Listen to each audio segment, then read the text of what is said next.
En el programa de hoy, en Los Ángeles, Estados Unidos, frailes franciscanos detienen manifestación que exigía retirar imagen de San Junípero. Y obispos de Alemania irán al Vaticano para discutir nueva instrucción sobre parroquias. Además, Parlamento en Ecuador aprueba código de salud que promueve aborto e ideología de género. Gracias por acompañarnos, amigos, cerrando la semana. Bienvenidos a su programa. Soy Eddie Rodríguez Moreno. Iniciamos el programa contándoles que en Los Ángeles, Estados Unidos, un grupo de franciscanos detuvo una manifestación que exigía retirar la imagen de San Junípero Serra. Veamos.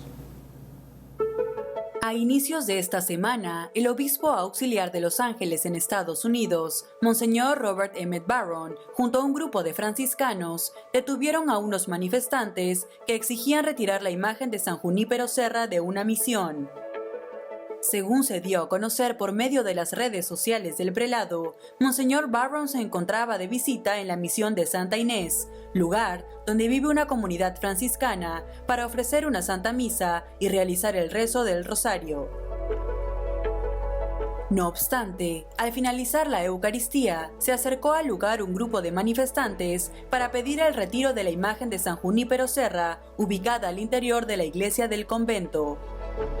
Frente a ello, los religiosos y novicios presentes se quedaron rezando el Santo Rosario y cantando alabanzas mientras se desarrollaba la protesta.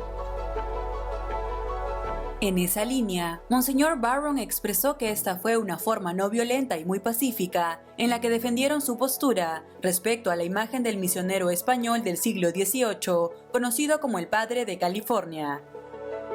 Asimismo, luego de indicar que todo terminó en forma pacífica y que fue un buen día para la iglesia, explicó que esta no tendría que darse la vuelta cuando quieran quitar estatuas de santos en sus propiedades, pero aseveró que tampoco es necesario responder al fuego con fuego.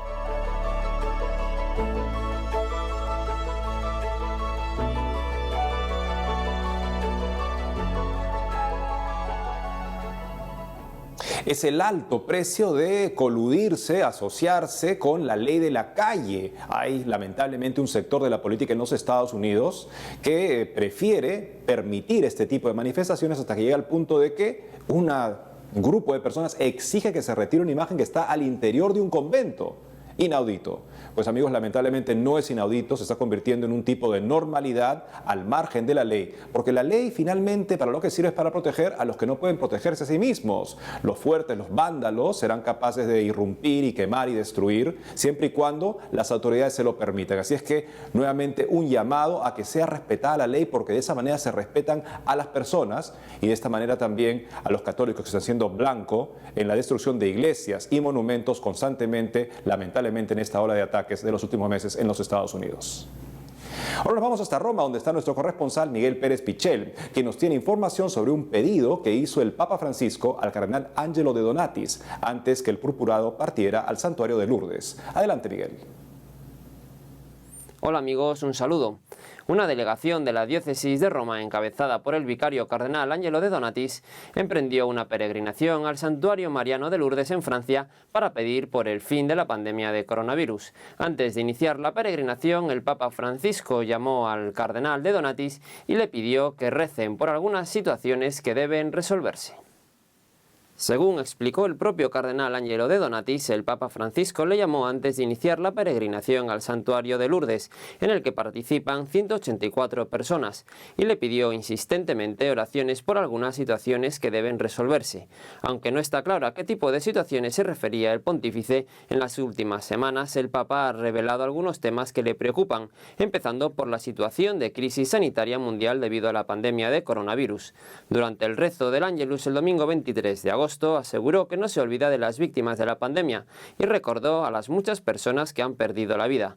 En ese sentido, en una audiencia general anterior, reclamó que la futura vacuna contra el virus sea universal y para todos, y no patrimonio de unas pocas naciones. Además, mostró su preocupación de que la pandemia cause un deterioro económico de grandes dimensiones que se traduzca en una pérdida de puestos de trabajo. La situación en Líbano es también una causa de preocupación para el Santo Padre después de la explosión el 4 de agosto de 2.750 toneladas de nitrato de amonio en un muelle del puerto de Beirut que causó más de 100 150 muertos y más de 5.000 heridos. El Papa pidió que con la ayuda de Dios y la leal participación de todos, el Líbano pueda renacer libre y fuerte. Otros dos países cuya situación interna preocupa al pontífice son Ucrania y Mozambique. En Ucrania, donde continúa una guerra civil entre el gobierno y grupos separatistas del este del país, el Santo Padre confió en que un reciente alto el fuego suponga un progreso para la paz. Sobre Mozambique, país golpeado por el terrorismo yihadista, el Papa expresó su cercanía a la población que sufre.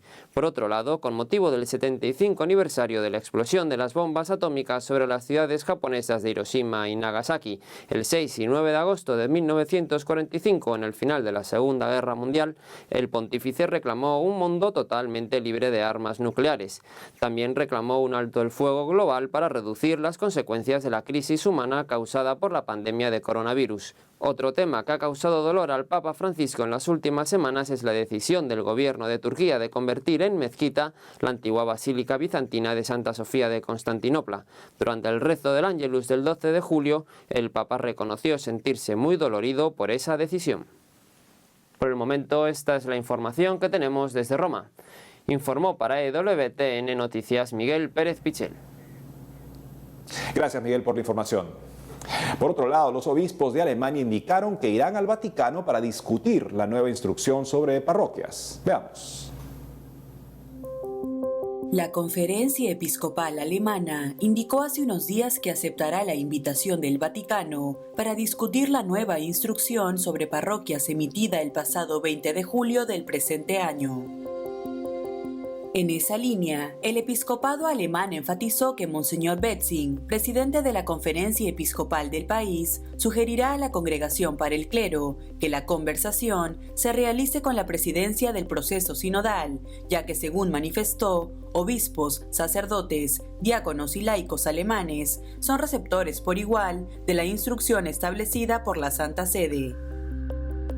Cabe recordar que varios obispos de este país criticaron duramente el documento titulado La conversión pastoral de la comunidad parroquial al servicio de la misión evangelizadora de la Iglesia, el cual señala que según la ley canónica, solo los sacerdotes pueden dirigir el cuidado pastoral de las parroquias.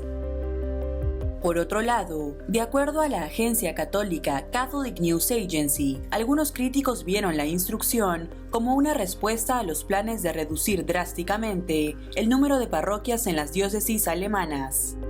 Ante esta situación, el cardenal Stella, prefecto de la Congregación para el Clero, invitó el pasado 29 de julio a los obispos alemanes a Roma para discutir las observaciones emitidas a la instrucción dedicada a las parroquias.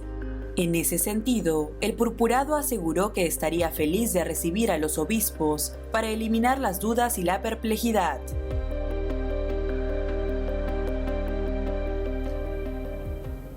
El grueso de la Conferencia Episcopal Alemana está embarcada en un camino sin retorno que se llama el camino sinodal, en el cual están sometiendo a discusión la moral sexual de la Iglesia, cómo debe ser gobernada la Iglesia. Ante este debate supuestamente tan libre y tan inspirado según ellos, llega una instrucción de la Santa Sede que recuerda que la parroquia está al servicio de la práctica sacramental y de la sana doctrina, y esto es responsabilidad principalmente del sacerdote. Eso parece ya inaceptable para esta mentalidad, y por lo tanto pretenden mandar una delegación de este camino sinodal, en lo que se ha transformado la Iglesia, un tipo de parlamento donde todo se discute, a Roma para debatir el tema. Esperemos que en Roma las cosas estén suficientemente claras para poder rechazar este intento de relativizar la doctrina y el gobierno en la Iglesia.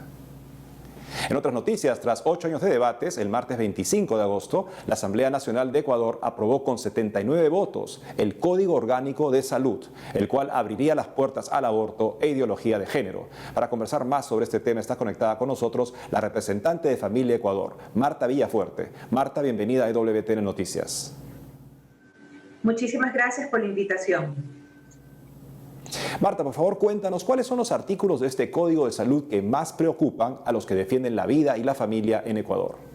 Bueno, en efecto, este Código de Salud es un elemento jurídico que se ha estado trabajando durante cerca de 8 años y sin embargo el día de ayer se lanzó a votación donde 79 legisladores le dieron la espalda a la integridad sexual y psicológica de nuestros niños y de miles de ecuatorianos por nacer. Es un código que implica cerca de 400 artículos, de los cuales 8 artículos son los principales, de los que más atentan y se van en contra de los principios constitucionales y también la integridad, no solamente de nuestros niños ecuatorianos por nacer, sino también de la integridad sexual, psicológica y emocional de nuestros hijos.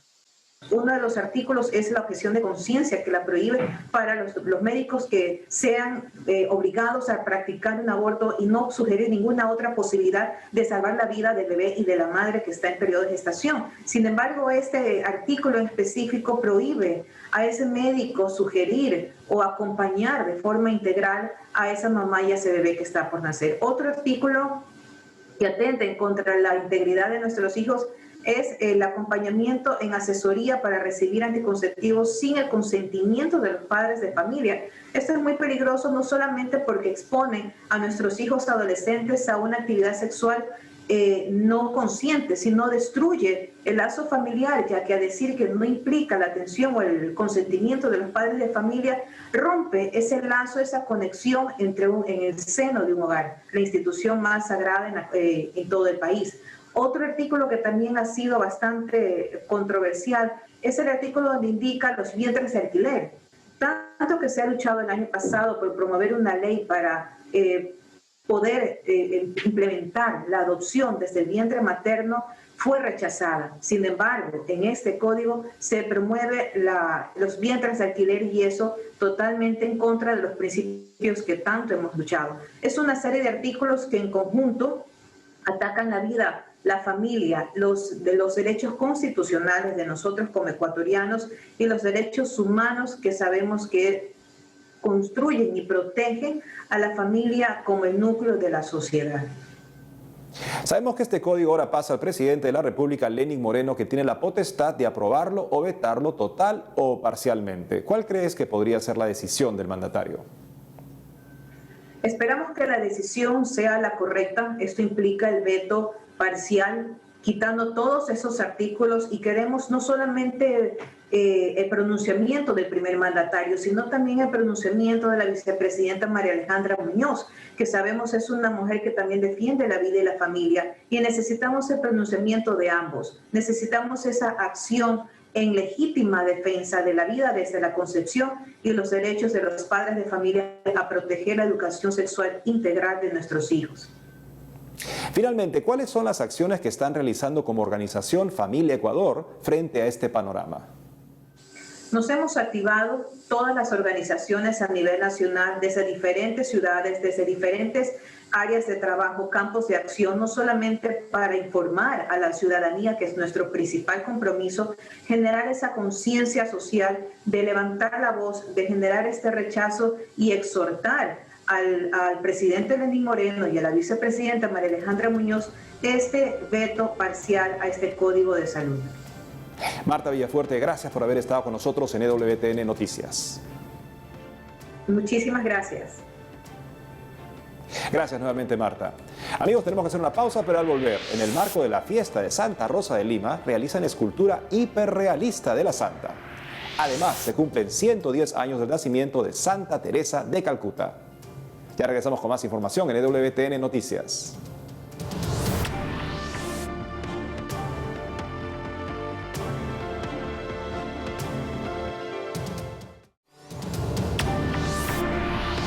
Seguimos con más información. El pasado 23 de agosto se celebró la Fiesta Universal de Santa Rosa de Lima, patrona de América y las Filipinas. Sin embargo, en el Perú, su país natal, su fiesta se conmemora cada 30 de agosto. Para conversar más a detalle sobre la primera santa del continente americano, estamos conectados con el padre dominico Fray Luis Enrique, director del Museo del Convento de Santo Domingo de Lima. Padre Luis Enrique, bienvenido a EWTN Noticias. Hola a todos, ¿cómo están? Aquí dispuesto pues a seguir dialogando sobre Santa Rosa de Lima. Padre, ¿cómo van a celebrar este año la fiesta de Santa Rosa de Lima en medio de la pandemia? Justamente la pandemia nos ha hecho descubrir las nuevas tecnologías para aplicarnos a la liturgia, y la novena tradicional de Santa Rosa de Lima, donde venía tanta gente, miembros de la Policía Nacional, enfermeros, etcétera, pues ahora se hace de manera virtual. Todas las intenciones y todas las oraciones que se hacen en el presbiterio de la Basílica se transmiten a través del Facebook de la Basílica del Santísimo Rosario, y tenemos pues a una gran cantidad de personas conectadas a través de este medio y orando con nosotros en esta novena Santa Rosa de Lima. Por otro lado, sabemos que han realizado una escultura con el rostro real de Santa Rosa de Lima en el marco de su fiesta. Cuéntenos, por favor, cómo lograron hacer esta imagen. Sí, esta escultura hiperrealista de Santa Rosa de Lima es obra de un artista peruano que se llama Walter Guamán. Él tiene un proyecto de hacer esculturas hiperrealistas de los personajes principales de nuestra historia peruana, y Santa Rosa de Lima es parte de ella. Hemos ayudado dando pues información acerca de la reconstrucción facial, datos acerca del hábito de terciaria que usaba Santa Rosa de Lima, asesorando en diferentes detalles y cosas, ¿no? Para que realmente pueda ser una escultura lo más auténticamente posible. Esta escultura es parte de una colección, como les digo, y será expuesta el próximo año en un tour que Walter piensa organizar y que paseará por las diferentes capitales de nuestro país. Padre, en otros ámbitos, Santa Rosa es muy recordada por la ayuda que brindó a tantos enfermos y es considerada patrona de las enfermeras en el Perú. Por ello, en el marco de la pandemia, ¿qué virtudes son las que más podría destacar de ella y que puedan servir de aliento a todos los del sector salud que están buscando salvar vidas ante el coronavirus? Bueno, fíjate, en Santa Rosa de Lima una de las cosas importantísimas en este aspecto es la fe tan grande que tenía en el Señor, que le hacía arriesgarse y ayudar y curar al más enfermo y al más necesitado. En este caso, pues es esa valentía que te da la fe, ¿no? Esa valentía que te da el conocer que Dios está cerca de ti, ¿no? Y poder acercarte, ¿no? Con todos los temores lógicos que uno se acerca a los enfermos, especialmente en esta pandemia, y poder servirlos y poder ayudarlos con mucha humanidad, con mucho sentimiento de que estamos ayudando a una persona. Y Santa Rosa de Lima veía en los pobres, en los sufrientes y en los necesitados el rostro de Cristo, y entonces a estas hermanas y hermanos enfermeros y enfermeras, de quien ella es también patrona, le inspira en su corazón ese sentido de cercanía y humanidad que solamente la fe y el conocer a Santa Rosa de Lima nos pueden dar. Yo creo que eso sería lo principal, porque en esa situación donde no sabes si vas a vivir o no, el tener una persona cercana que te anime desde la fe, creo que es importantísimo. Padre Luis Enrique, gracias por habernos acompañado hoy en EWTN Noticias. No, gracias a ustedes por permitirme compartir estas pequeñas cosas dedicadas a nuestra querida hermana Santa Rosa de Lima, y a todos ustedes les invito a que nos sigan a través de las redes sociales, no solo a nosotros los dominicos, sino a las diferentes parroquias, puesto que hay mucho movimiento a nivel de las redes en torno a Santa Rosa de Lima, no solamente con las misas y novenas, sino también con diferentes tipos de charlas y conferencias que se están dando a todo nivel, y para que podamos conocer más a nuestra querida hermana Santa Rosa de Lima y utilizar este medio que la historia nos permite ahora, y que después será pues como una especie de anécdota en el futuro cuando contemos de cómo vivimos nuestra fe en medio de la pandemia. Gracias nuevamente, Padre. En otras noticias les contamos que esta semana se cumplieron los 110 años del nacimiento de Santa Teresa de Calcuta. Recordemos el gran legado de su vida. El pasado 26 de agosto se celebraron 110 años del nacimiento de la Santa Madre Teresa de Calcuta. Agnes Gonja Bogallía, luego conocida como Madre Teresa, nació en 1910 en Skopje, actual Macedonia. Desde pequeña tuvo una profunda formación religiosa en la parroquia Sagrado Corazón, que estaba a cargo de los jesuitas. A los 18 años, ingresó al Instituto de la Bienaventurada Virgen María, conocido como las Hermanas de Loreto, en Irlanda. Allí tomó el nombre de Hermana María Teresa, en honor a Santa Teresa de Lisieux. Llegó a la India el 6 de enero de 1929 y en mayo de 1931 hizo sus primeros votos. Después, fue enviada a la comunidad de Loreto en Talli, en Calcuta, como profesora del Colegio para Niñas St. Mary. El 24 de mayo de 1937 se convirtió en esposa de Jesús para toda la eternidad al hacer sus votos perpetuos. Para el 10 de septiembre de 1946, durante un viaje que realizó a Darjeeling para realizar su retiro anual, la Madre Teresa recibió lo que ella llamó la inspiración o su llamada dentro de la llamada, y es que Cristo le pidió que fundara una congregación religiosa dedicada al servicio de los más pobres entre los pobres. Es así que en 1950 se estableció oficialmente la Congregación de las Misioneras de la Caridad, y tiempo después envió a sus hermanas a otras partes de la India y abrió otras casas en Venezuela, Roma, Tanzania y otros países del mundo. Hasta el final de su vida, y a pesar de sus problemas de salud, la Madre Teresa continuó sirviendo a los pobres.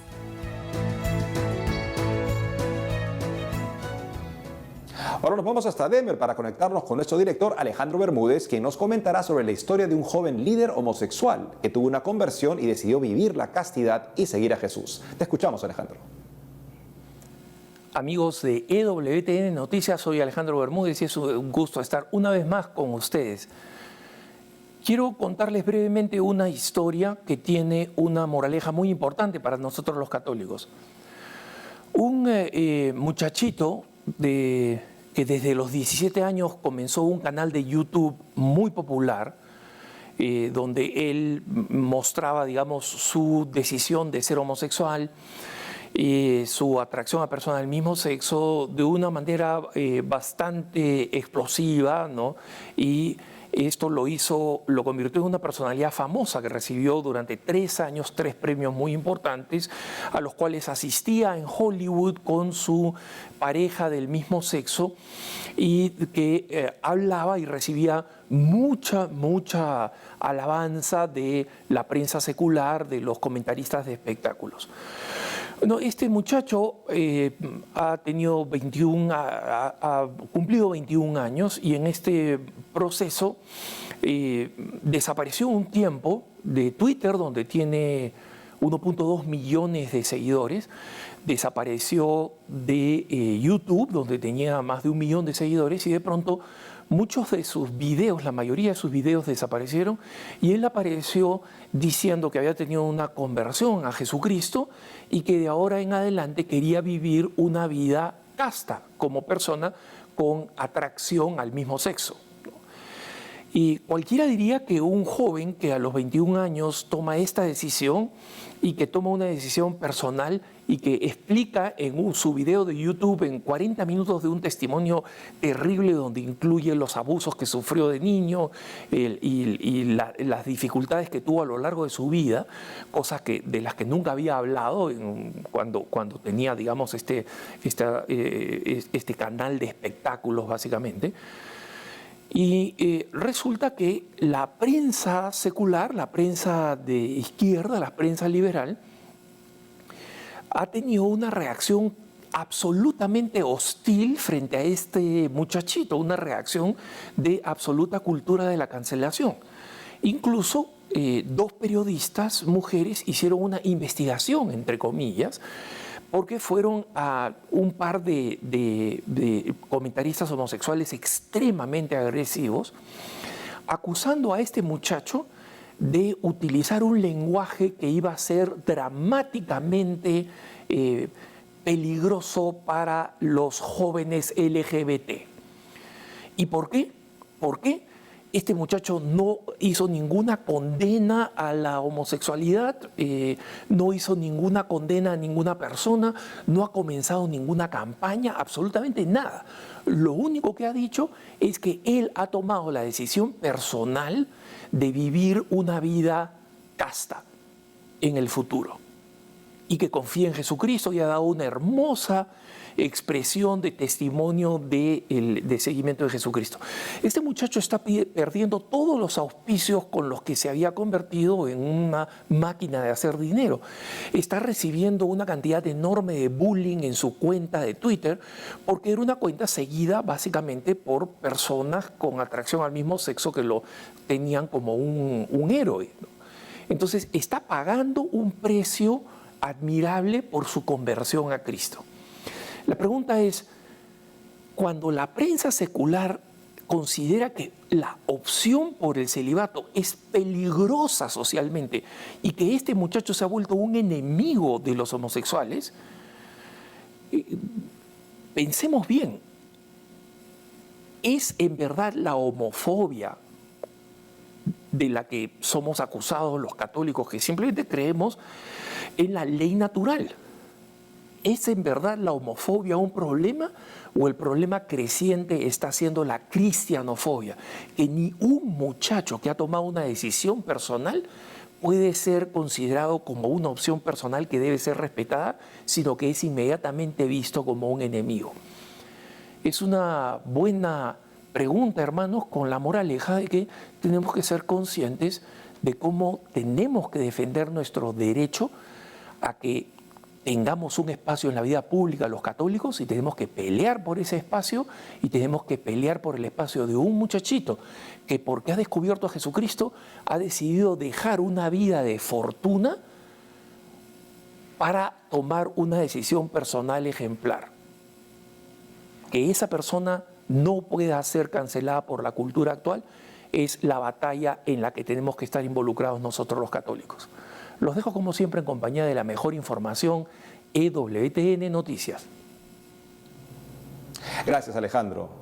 La conversión es el núcleo de la vida cristiana y celebramos justamente en la iglesia las memorias de dos grandes conversos, San Pablo, digamos, y hoy la fiesta de San Agustín, que a partir de su conversión interpretó todo en la vida en esa clave, la clave de abrirse más a Dios, a cooperar con Él, y nos lleva de una manera tan personal como en un diálogo íntimo por ese mismo camino para que nosotros también sigamos abriéndonos a Dios y cooperando con Él en nuestra vida y en la vida de los demás. Felicidades a toda la gran familia agustiniana en todo el mundo. Y con eso llegamos al final del programa de hoy, amigos. Gracias por haber estado con nosotros. No dejen de seguirnos en las redes sociales y en ewtnnoticias.com. Hasta pronto.